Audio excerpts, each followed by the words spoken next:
All right, let's talk about something that I think hits home for, well, pretty much everyone. That feeling, that little voice in your head that just whispers, I'm so lazy. But what if I told you that whole story you're telling yourself is just plain wrong? Yeah, this one. I'm just lazy. I need more discipline. Sound familiar?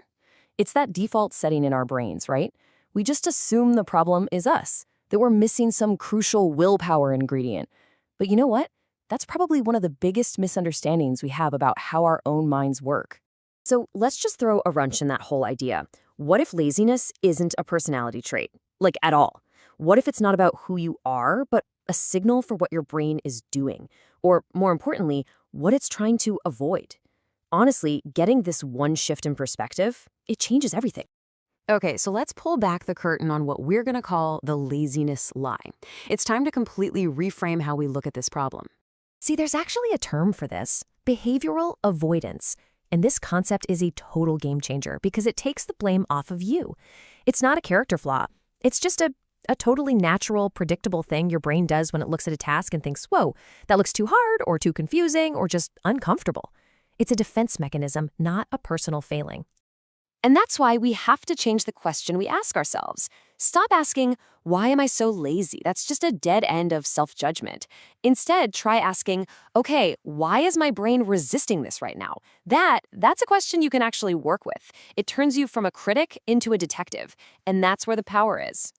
So, if we're going to be detectives, what are we looking for? What are the real reasons your brain slams on the brakes? Let's get into it. You know, this slide really sums it all up. We slap this one big, messy label on the feeling, laziness. But that's not the real story. The real story is what's hiding underneath. It's things like being completely overwhelmed, or afraid of failing, or just being flat out exhausted. Or maybe you just don't even know where to start. It's almost never just laziness. Let's dig a little deeper into these 5 big reasons your brain might be putting up a fight. First, the task just feels gigantic. You know, when your goal is write a book, your brain just sees this massive mountain and goes, nope, and shuts down.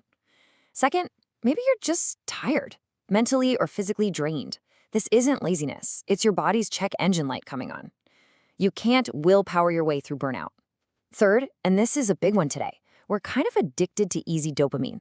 Scrolling on our phones gives us instant little rewards, which makes the slow, focused work feel really, really boring by comparison. Fourth, there's good old-fashioned fear. Fear of failing, fear of looking stupid, fear of the discomfort that comes with trying something new. And finally, you just might not have a clear system. If you don't know what the very next step is, your brain will almost always choose the path of least resistance, which is doing nothing. Now, before we jump into how to fix all this, we gotta be real for a second about the cost of, well, waiting. The price of staying stuck is a lot higher than just a messy to-do list. It turns into this nasty little cycle, doesn't it? You don't act, so you feel guilty. That guilt chips away at your confidence. Then you get frustrated with yourself for not having any confidence, and all the while, opportunities are just passing you by. And every single one of those feelings just feeds back into the next, making that cycle even harder to escape. And that's the real trap right there. The longer you wait, the harder it feels to start. It's like the resistance builds interest on itself. It doesn't fade away. It actually gets heavier the longer you leave it. Okay, enough about the problem, right? How do we actually fix this? Let's talk strategy. And the whole idea here is to stop fighting your brain and start working with it. This is the core philosophy right here. The goal is not to force yourself harder. Forget about trying to muster up more willpower. The goal is to make the action itself easier. That's it. Reduce the friction. So, strategy number 1, make it ridiculously small. Instead of a goal like work out for an hour, which feels like a huge commitment, just tell yourself, I'm going to do 5 minutes. That's it.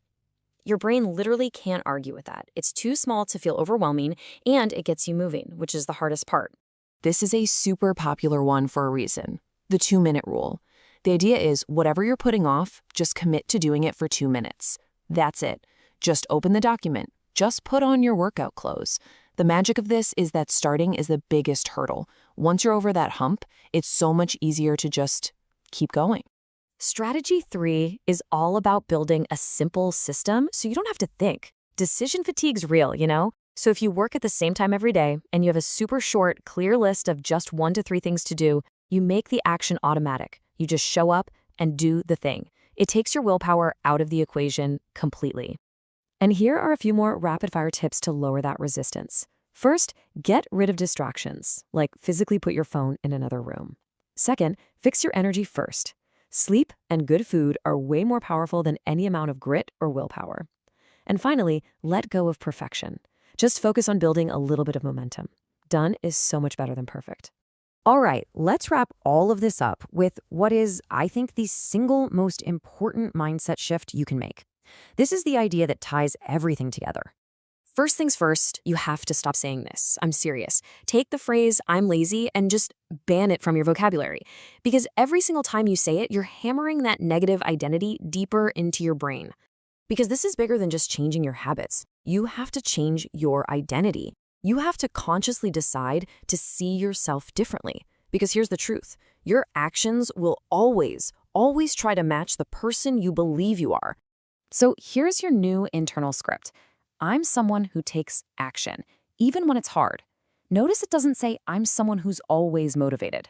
Nope. It's about being the kind of person who just shows up, even when they don't feel like it. Start saying this to yourself, and eventually, your brain's going to catch on. And that's the bottom line, the one thing to remember from all of this. We think we need motivation to act, but we've got it completely backwards. Action creates motivation. That tiny, imperfect step you take right now, that is the spark that creates the fire. So forget about waiting for the perfect moment or the right feeling. The real question is, what's one tiny action you can take right after this?